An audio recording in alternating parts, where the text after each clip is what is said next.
तस्वीर एक कहानी होती है जिसमें ज़िंदगी के तमाम रंग पिन्हा होते हैं। कुछ रंग फीके तो कुछ गहरे, कुछ सिमटे हुए तो कहीं फैले हुए, कहीं मुस्कुराहट के साथ तो कहीं दबी दबी सी खामोशी में अपना अक्स लेकर चुपचाप सहमे हुए नज़र आते हैं। इन्हीं मिले जुले रंगों के इम्तिजाज को ज़िंदगी कहते हैं।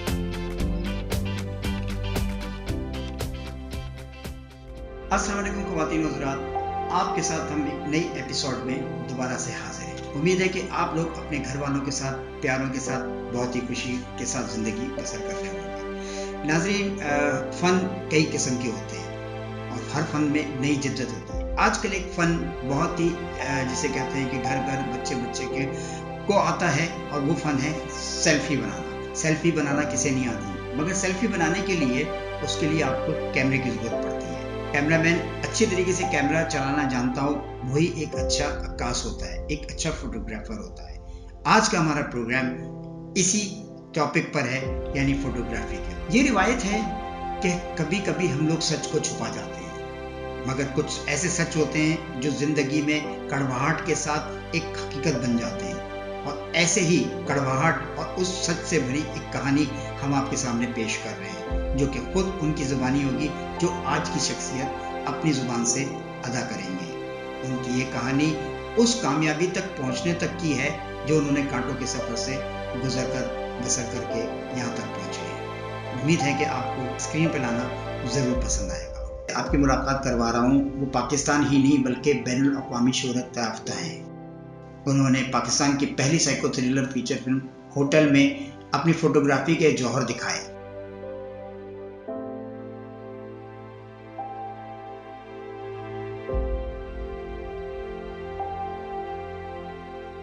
शहबाजुर रहमान ने जिंदगी में पहली बार कैमरे के सामने आकर उन सच्चे हक़ाइक़ को, उन सच्ची बातों और उन गुजरी बातों को अपने माजी के झरोकों से निकाल कर आपके सामने लेकर आए, जो उनकी जिंदगी का हिस्सा बने। वो कामयाबी की जिस मंजिल पे खड़े हैं उसके पीछे उनकी बड़ी मेहनत शामिल है। वही मेहनत आज वो हमसे डिस्कस करेंगे, आपको बताएंगे कि वो कहाँ से, किस तरह से, क्यों और किस ज़राए से इस मुकाम तक पहुँचे।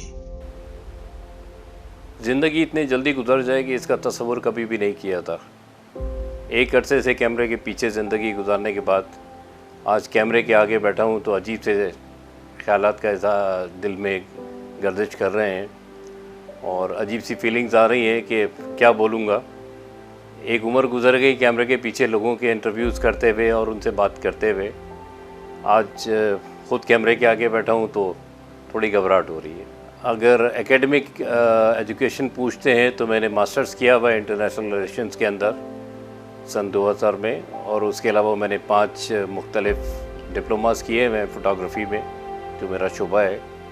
सन 2003 से मैंने स्टार्ट लिया था, जब मैंने पाकिस्तान इंस्टीट्यूट ऑफ फ़ोटोग्राफ़ी से पहली दफ़ा 3 महीने का डिप्लोमा किया। उसके बाद फिर मैंने स्किल डेवलपमेंट काउंसिल से एक शॉर्ट कोर्स किया। फिर मैंने universal.com से जो है ऑनलाइन USA से एक कोर्स किया।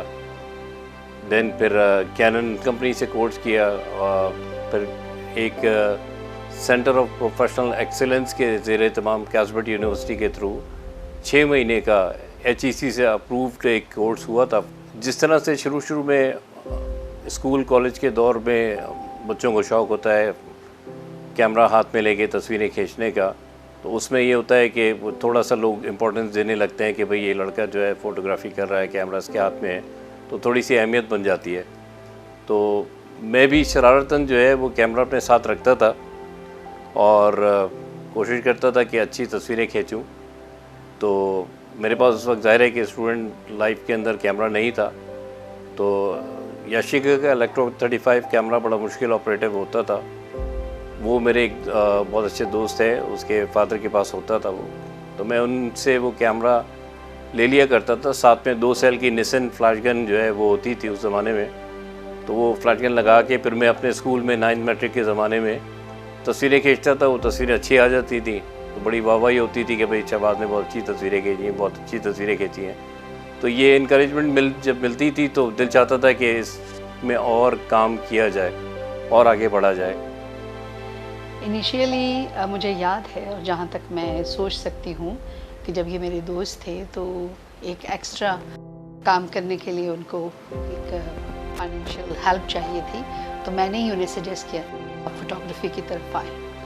और लेंस के लिए भी मैंने उस ज़माने में पैसे दिए इनको, और फिर इन्होंने 6 महीने में वो पैसे रिकवर भी किए, और अल्हम्दुलिल्लाह तब से जो एक सिलसिला चला है आज तक बरकरार है।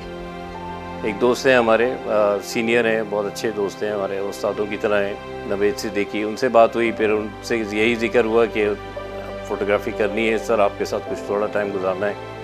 तो उन्होंने बोला कि ठीक है, तो उन्होंने अपने साथ रखा। तो आज मैं इस मकाम पे हूँ कि आज मैं कैमरे के पीछे होने की बजाय आपके सामने कैमरे के आगे बैठा हूँ। नाहिदा शमीम एक बेहतरीन एक्ट्रेस और मॉडल हैं। हाल ही में उन्होंने एक मल्टी स्टार के साथ एक कमर्शियल किया है जो जल्द ऑन एयर होने वाला। अपनी सादा तबीयत और बर्जस्ता अदाकारी से लोगों के दिल उन्होंने गुरविदा कर लिए हैं। उन्होंने शहबाजुर रहमान के सिलसिले में क्या अपने तासुरात का इजहार किया, चलकर देखते हैं। जिंदगी के जिस रास्ते पे मैं चल रही हूँ वहाँ मेरे इर्द गिर्द चकचौंध रोशनी है, रोशनी है, मगर मैं आज भी अपने आप को अंधेरे का कैदी ही तस्वर करती हूँ। शहबाजुर रहमान साहब, इनका नाम आते ही जहन तस्वीरों में खो जाता है कि जैसे हज़ारों फोटोग्राफर के बीच में एक नाम गुलाब की तरह मैं कहती हूँ, वो है शहबाजुर रहमान। इनको याद करते ही उस पोस्टर में बंदा चला जाता है कि हम अपनी तस्वीरें खिंचवा रहे हैं। तो मैं ये नाम आज इसलिए लेना चाहूँगी क्योंकि मेरे नज़दीक इनसे अच्छा, इनसे बड़ा और मेरे ख्याल से इनसे ज़्यादा कोऑपरेटिव आज तक कोई फोटोग्राफर मेरी नज़र में नहीं। मेरे ख्याल से मैं इनकी शूट में बड़ी खुशी से जाती हूँ, और बाकायदा मुझे इंतज़ार रहता है कि कब ये शूट करें। और मैं जितनी भी बिजी हूँ, चाहे जितने भी मैं शूट पे हूँ, मैं इनसे कोऑर्डिनेट करती हूँ, भले आखिरी लम्हों में आखिरी मूवमेंट में पहुँचूँ, लेकिन पहुँचती ज़रूर हूँ। और इनकी तस्वीर ही मेरी शोहरत की बात बनी। मैं तो ये समझती हूँ मेरा काम, मेरी अपनी मेहनत एक तरफ है, लेकिन अगर शायद ये ना मिलती, ये मेरी ज़िंदगी में ना होता एज फोटोग्राफर, तो शायद मैं शोहरत की मंजिल पर नहीं पहुंच पाती। तो आज अगर मैं शहबाजुर रहमान सर के लिए कोई 2 लफ्ज़ ना कहूँ, मेरे अल्फाज उनके रंगों के आगे, उनके शख्सियत के आगे बिल्कुल बेमायने हैं। शहबाजुर रहमान ने बातचीत में ये बताया कि बहुत सारे फोटोग्राफर्स उनसे गिला करते हैं कि आप लाइटनिंग पे काम नहीं करते। तो उन्होंने मुझे हंसकर जवाब देते हुए कहा, मैं ये काम 20 साल पहले कर चुका हूँ, अब तुम्हारे लिए राह हमवार है। मैं चाहता हूं कि अब तुम वो काम करके दिखाओ जो आज से 20 साल पहले हम कर चुके हैं। उस वक्त की टेक्नोलॉजी क्या थी और आज की टेक्नोलॉजी क्या है, उसमें आसमान ज़मीन का फ़र्क है। तो मैं चाहता हूं कि मैं आपके काम को देखूं और आपके काम को मैं सराहूं। उस ज़माने में मुझे कोई 150 रुपये देता था एक दिन की फ़ोटोग्राफ़ी करने के, किसी ने 200 रुपये दिए एक मेहंदी की फ़ोटोग्राफ़ी करने के, और सबसे बड़ी पेमेंट अगर कोई मिली थी तो वो 300 रुपये मिली थी एक दिन की फ़ोटोग्राफ़ी का चार्जेस। तो मैंने वो 300 रुपये करके मैंने वो कुछ पैसे वो जमा करता किया अपने तमाम प्रोग्राम से।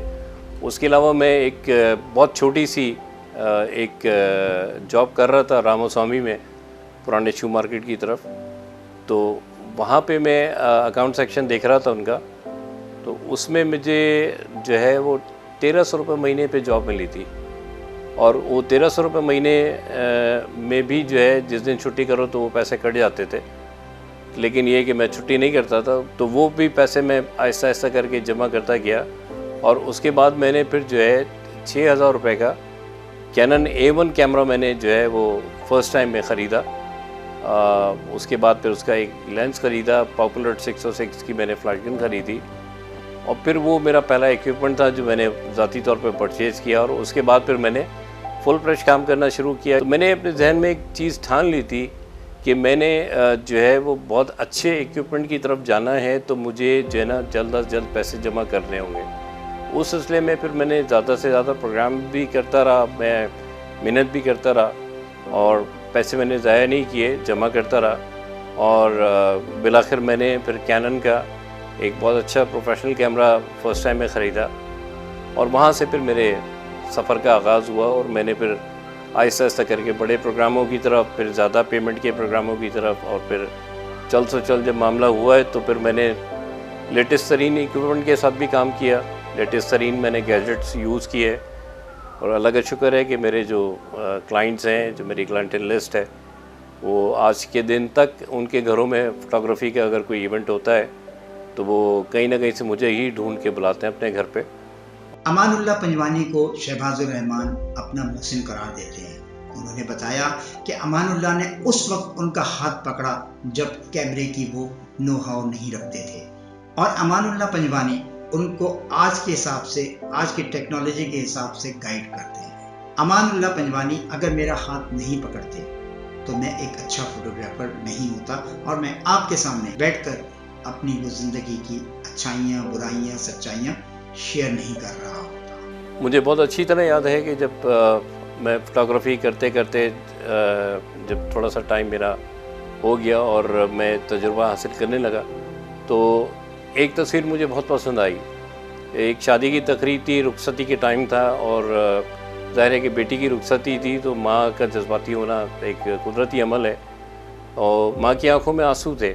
तो भाई जो है वो कुरान शरीफ दुल्हन के सर के ऊपर उसने रखा हुआ था। किसी ख़ास टाइप के शॉट के क्रिएशन के लिए आप जो है रूल रेगुलेशन को साइड पे कर देते हैं, तो मैंने यही किया। मैंने वहाँ पे रूल फॉलो नहीं किया, मैं आई लेवल से थोड़ा सा नीचे आया और थोड़ा सा अपने आप को बैंड करते हुए मैंने ऊपर की तरफ तस्वीर खींची है। तो रोते हुए दुल्हन और उसके ऊपर वो खूबसूरत कुरान शरीफ अपने जो कवर के साथ, तो बहुत खूबसूरत तस्वीर बनी। तो आंसू उस वक्त जो हैं वो वाज़ेह तौर पर कैप्चर हो गए और जो मैंने लेंस को फोकस किया था मैंने आंसू और आँख पे फोकस किया था। तो अभी उसकी आँख से आंसू निकला ही था कि मैंने क्लिक दबा दिया था। दुल्हन की वालदा जो है बाद में उन्होंने जब वो देखी है तस्वीर एल्बम में लगी हुई तो उनको ख़ुद भी बहुत अच्छी लगी वो तस्वीर। कह लें कि ये टाइमिंग आपने बहुत अच्छी उठाई है तस्वीर की और इसमें जो दुल्हन है वो जस्ट उसका आंसू अभी आँख से निकला ही है, आपने कैप्चर कर लिया। मैंने कहा समझने की बात है, आपने अगर इतनी बारीकी समझ ली है तो मेरे लिए बड़े एजाज़ की बात है और मैं बड़ा खुश हुआ था। वो तस्वीर मेरी लाइफ की एक अच्छी तस्वीर कही जा सकती है जिसमें मैं ख़ुद भी बहुत खुश हुआ था। सीमा शहबाज साहब की अहलिया हैं। मियाँ बीवी गाड़ी के दो पहिए होते हैं, मगर सीमा ने कहा कि ये मेरे शौहर नहीं, ये मेरे अच्छे दोस्त हैं और अच्छा दोस्त वही होता है जो उनको साथ लेकर चले। अल्हम्दुलिल्लाह मैं आज भी फ़ख्र महसूस करती हूँ कि मैं शहबाज की अहलिया हूँ। यादों के दरीचों से निकलकर माजी के झरोकों में पहुँच गई। क्या क्या याद किया जाए और क्या क्या भुलाया जाए। शहबाजुर रहमान की शख्सियत के हवाले से जो ज़ाहिर है कि अब शौहर हैं मेरे और किसी ज़माने में हमारी जब दोस्ती हुई तो वो इतनी पायदार दोस्ती रही कि वो शादी की अज़दवाजी ज़िंदगी की शक्ल में बदल गई और आज तक अल्हम्दुलिल्लाह बरकरार है। हम मियाँ बीवी कम और दोस्त ज़्यादा हैं और यही दोस्ती का रिश्ता अगर किसी रिश्ते में पायदार हो जाए तो उसको चार चांद लग जाते हैं। बहरकैफ ज़िंदगी में अपसाइड डाउन तो होती ही हैं और हमारी ज़िंदगी भी पूरी उरूज व ज़वाल से भरपूर है और यही एक ज़िंदगी का मज़हब ही है। और आप अच्छे खिलाड़ी हैं तो आपको इसमें बल्कि बहुत हिम्मत आती है क्योंकि आप अपनी फेलियर से बहुत कुछ सीखते हैं और अपनी कामयाबियों को मोटिवेशनल एक दूसरों के लिए इंस्पिरेशन बनाकर पेश करते हैं। शहबाज बहुत मेहनती आदमी है और मेरा ख़्याल है कि वो इस माशरे के लिए अनफिट है। जिस तरह की सेंसिटिव तबीयत उनकी है इस दौर में कम ही लोगों के, शायद इसी एक सच्चाई की बिना पर मैं इनकी शरीक हयात भी हूँ। मुनाफ़िक़त जो है इनमें लम्हे भर की भी नहीं है और इसी वजह से शायद दुनियावी तरीके से ये नाकाम तरीन इंसान भी हैं क्योंकि हमारे यहाँ तो अब जिस तरह का रवैया है इस माशरे में नाकामी का मतलब जो है वो उन्हीं के उसमें आता है जो सेंसिटिव ज़्यादा हों और मुनाफ़िक़त उनमें रत्ती भर भी ना हो। बैरकैफ मेरे लिए वो एक कामयाब तरीन इंसान है, क्योंकि हमने ज़िंदगी भर इस दुनिया में नहीं रहना, हमने उस रब को भी जवाब देना है। सूफिया खान एक मॉडल और एक्ट्रेस हैं। शहबाज साहब के साथ 6 साल से मुसलसल काम करती चली आ रही हैं। वो कहती हैं कि ये मेरे मेंटोर हैं, सबसे अच्छे दोस्त, खूबसूरत इंसान भी हैं। उनकी सादा तबीयत समझाने में इतनी प्यारी होती है कि बंदा आराम से समझने के बाद उस पर अमल करके अपने लिए, अपनी कामयाबी के लिए राहें हमवार करती है। और फख्र महसूस करती हूँ कि मैं शहबाज रहमान के साथ काम कर रही हूँ। मैं शोबिस से वाबस्ता हूँ। यहाँ तक इतनी मेहनत और स्ट्रगल कर पहुँचने में सर शहबाजुर रहमान का सबसे बड़ा हाथ है। मैं पिछले 6 साल से उनके साथ काम कर रही हूँ। अगर मैं अपनी ज़िंदगी में कुछ किया है और यहाँ तक मैंने कुछ कर पाई हूँ तो सिर्फ उनकी ही मदद में। मैंने उनसे बहुत कुछ सीखा है। वो एक बेहतरीन उस्ताद, रहनुमा, फोटोग्राफर और बहुत अच्छे इंसान। ये जो तस्वीर आप देख रहे हैं ये मेरी कैरियर के सबसे बड़ी अचीवमेंट है। जिस तरह क्रिकेट, हॉकी, फुटबॉल का वर्ल्ड कप होता है, इस तरह फोटोग्राफी वर्ल्ड कप भी होता है। और पाकिस्तान की तरफ से Pima photo imaging marketing association ने जब रजिस्टर कराया था अपने आप को, तो उसके प्लेटफॉर्म के थ्रू मैंने कुछ तस्वीर भेजी थी वर्ल्ड कप में। और उसके बाद में certificate of participation in the world cup 2013 का जो है मुझे सर्टिफिकेट अवार्ड हुआ। तो ये मेरी बहुत बड़ी अचीवमेंट है और बहुत कम ऐसे फोटोग्राफर्स हैं जिन्होंने पाकिस्तान की नुमाइंदगी की और वर्ल्ड कप में हिस्सा लिया। ये तस्वीर जो आप देख रहे हैं ये रेड लाइट एरिया है, जिसको ज़िया-उल-हक साहब के ज़माने में सख्ती के साथ कुचला गया था और इस रेड एरिया को बंद किया गया था। ज़ाहिर है कि वहाँ पे तस्वीरें बनाना या उस चीज़ को फिल्म बंद करना थोड़ा सा मुश्किल होता था और वहाँ पे रसाई ज़रा मुश्किल थी। तो एक कॉन्सेप्चुअल फ़ोटोग्राफ के तौर पे मैंने कुछ इंडिकेशन देने की कोशिश की कि तस्वीरी ज़रिए आपको समझ में आए कि हो क्या रहा था उस रेड एरिया में। तो ये एक पानदान की तस्वीर है। पानदान इंडिकेट करता है एक ख़ास तबके को, वहाँ के उस इलाके के रेड एरिया के। प्लस उसके अंदर जो है वो एक सुर्ख गुलाब और एक अंगूठी और ताला, तो ये तमाम चीज़ें इशारा कर रही थी कि वो रेड एरिया जो है अब बंद है। उसमें जो पर्सनैलिटीज़ स्पेशली उन्होंने इनवाइट किए हैं, जिनके इंटरव्यूज़ किए हैं, तो वो वाकई ऐसे हमारे मुल्क के लोग हैं, हमारा सरमाया है कि जिनकी बारे में हम वाकई जानना चाहते हैं, उनके बारे में, जो बड़े ही प्रोफेशनल और मेरे one of the favourite photographer है शहबाज साहब। इंटरनेशनली वो काम कर रहे हैं, उनका काम बहुत अच्छा है। मैंने जब अपने करियर का स्टार्ट किया तो उन्होंने मुझे फ़ोटो शूट किया था और मुझे आज भी वो याद है। तो बहुत ही बेहतरीन और ज़बरदस्त किस्म की उनकी फ़ोटोग्राफ़ी होती है, नेचुरल होती है, रैंडम शॉट्स होते हैं, तो उसमें आर्टिफिशियल लुक नहीं आता आपका। तो आप जो हैं, जैसे हैं, आपकी पर्सनैलिटी को वो वैसे ही दिखाते हैं। तो मुझे बड़ा अच्छा उनका काम लगा था और मैं चाहती थी मैं उनके बारे में जानूँ। मेरे करियर का स्टार्ट ही फ़ोटोग्राफ़ी से हुआ, तो मेरा पैशन भी है। तलाल फ़रहत साहब का जो बनाने का और एक लोगों को प्रमोट करने का, उनको एक लाने का जो स्टाइल है, उन्होंने काफ़ी अच्छा काम किया है। मेरे लिए भी कोई डॉक्यूमेंट्री बना रहे थे, नवाबशाह में शूट किया, वो भी बहुत अच्छा लगा। तो मुझे भी अच्छा लगेगा कि माजी के झरोकों में अगर मैं कोई अपनी माजी की चीज़ें शेयर करूं, इंशाल्लाह। शहबाज रहमान ने ज़िंदगी में बहुत सारे क्लासिक शूट्स किए, उनमें चंद फ़ोटो शूट्स की तस्वीर आपसे शेयर करते हैं।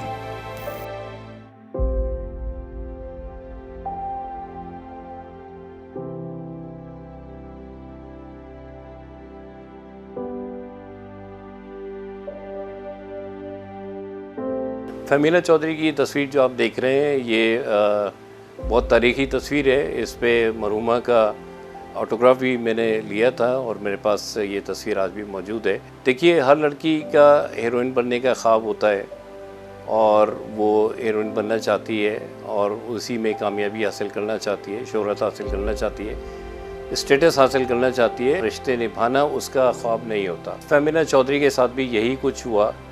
मिस एशिया का टाइटल तो इसने जीत लिया था और ये जीतने के बाद कराची भी आई थी और एक से ज़्यादा मरतबा कराची आई थी और मेरे साथ इसकी कुछ मुलाकातें भी रही थी और मैंने फ़ोटोग्राफ़ी भी की है इसकी।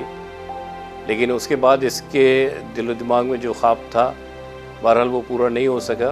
इस बंदर की तस्वीर को देख के सब लोग बड़ा मुस्कुराते भी हैं और बहुत खुशी भी महसूस करते हैं, लेकिन साथ साथ एक मैसेज और भी वो रिसीव करते हैं जो मेरी कामयाबी का राज है कि एक हसरत और एक बेचारगी उसकी आंखों से वाज़ेह तौर पे महसूस की जाती है।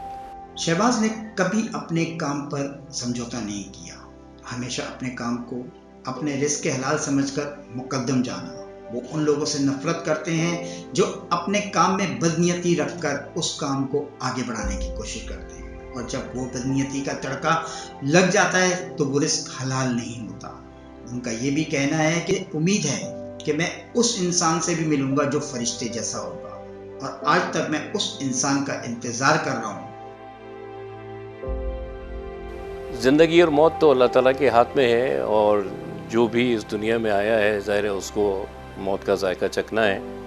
और मकली का कब्रिस्तान हमारे एक तारीख़ी एतबार से बहुत ज़रख़ेज़ कब्रिस्तान है और बड़ी तारीख़ इसके अंदर छुपी हुई है। एक मकबरा मुझे बहुत पसंद आया इस लिहाज से कि वहाँ से एक मुख्तलिफ व्यू बन रहा था।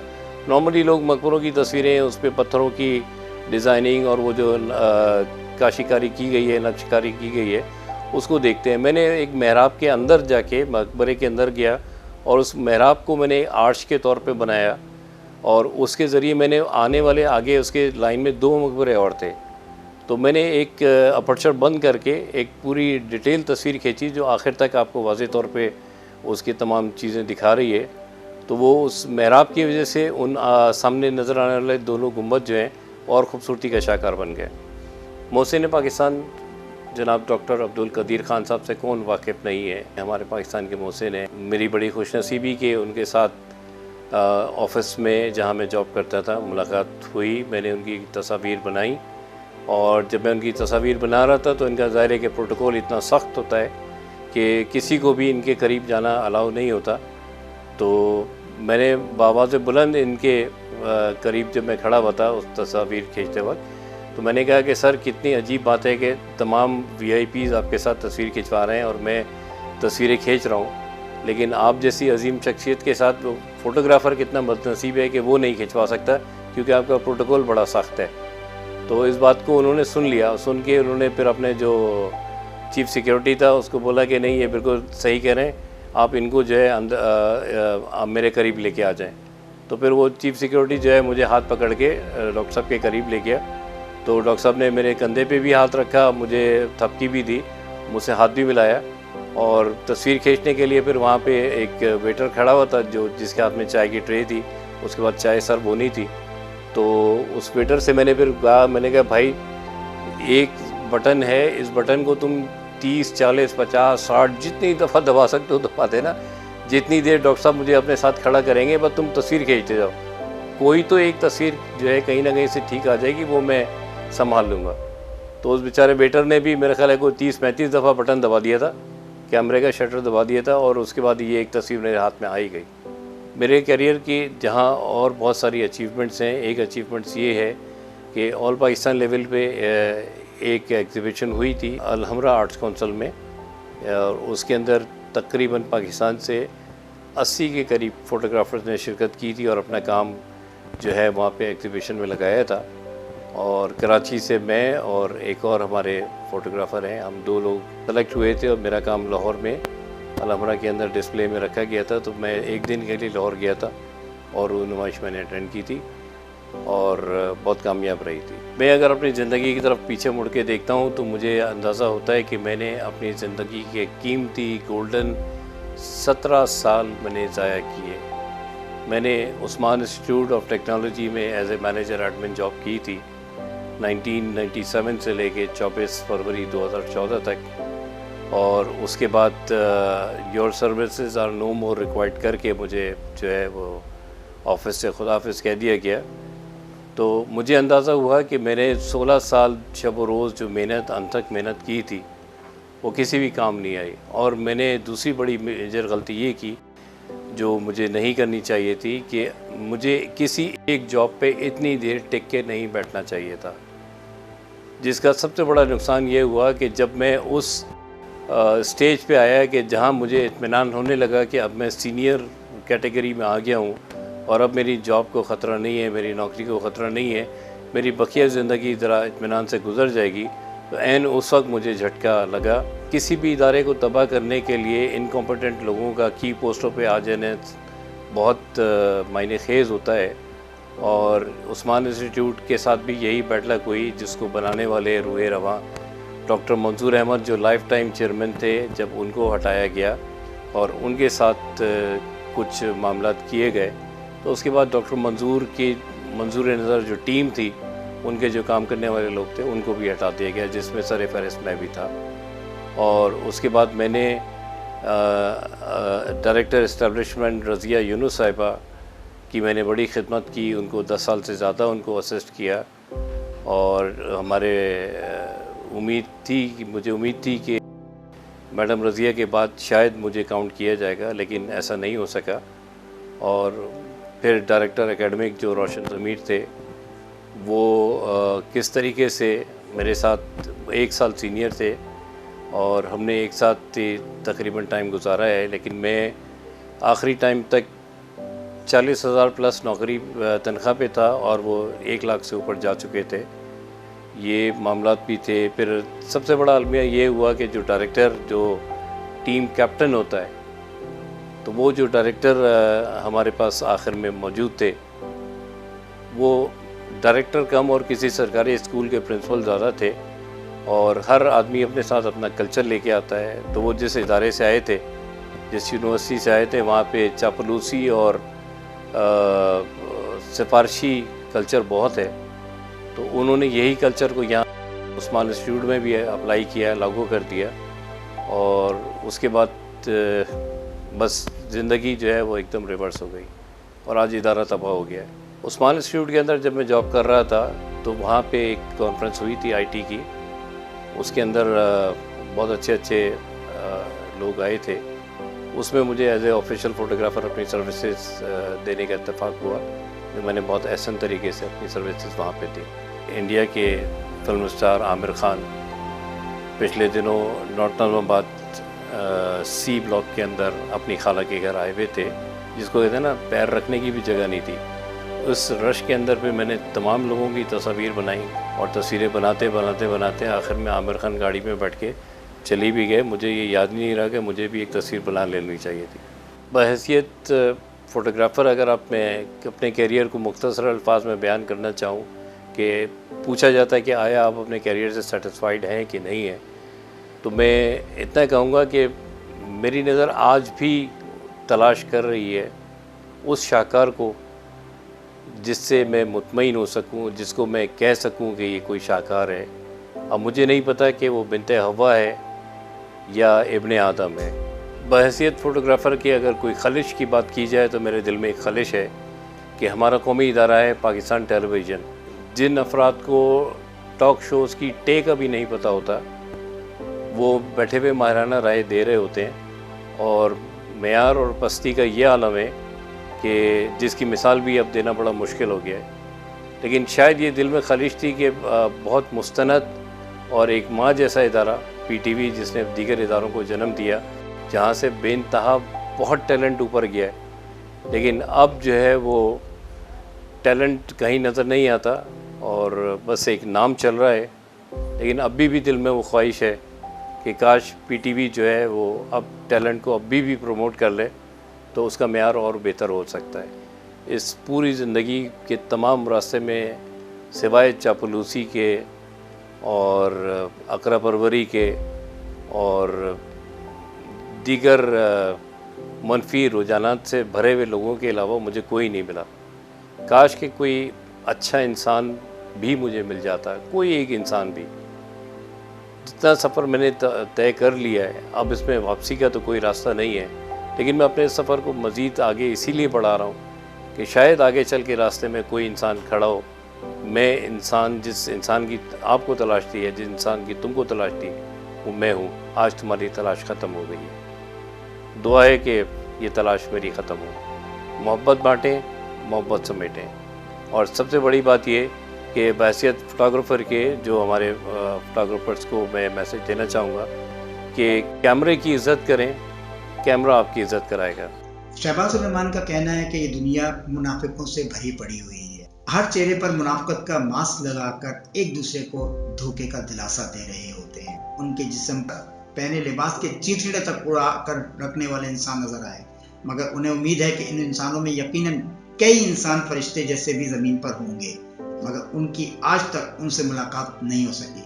इसी उम्मीद पर कि कभी तो उनसे मुलाकात होगी, और वो आंखें मूंदे उस फरिश्ते जैसे इंसान का आज भी इंतजार कर रहा हूँ, और इंशाअल्लाह ताला मुझे उम्मीद है कि वो जरूर मुझे मिलेगा। यहाँ कहानी अभी खत्म नहीं हुई, कहानी उस वक्त शुरू होगी प्रोग्राम देखने के बाद, जिंदगी में एक नए मोड़ के साथ, और इंशाअल्लाह ताला उस मोड़ पर हम और आप एक जगह जरूर मिलेंगे। आज आपने शहबाज रहमान की सच्ची प्यारी और खट्टी मीठी बातें सुनी, उम्मीद है कि आपको पसंद आई होंगी। हमें उम्मीद है कि इंशाअल्लाह ताला हम एक नए एपिसोड के साथ, एक नई शख्सियत के साथ आपके सामने हाजिर होंगे। उस वक्त तक के लिए हमें इजाज़त दीजिए, लेकिन एक बात आपसे, शेयर कीजिए, लाइक कीजिए और सब्सक्राइब ज़रूर कीजिए। अपना और अपने घर वालों का ढेर सारा ख्याल रखिए। इंशाल्लाह फिर मुलाकात होगी।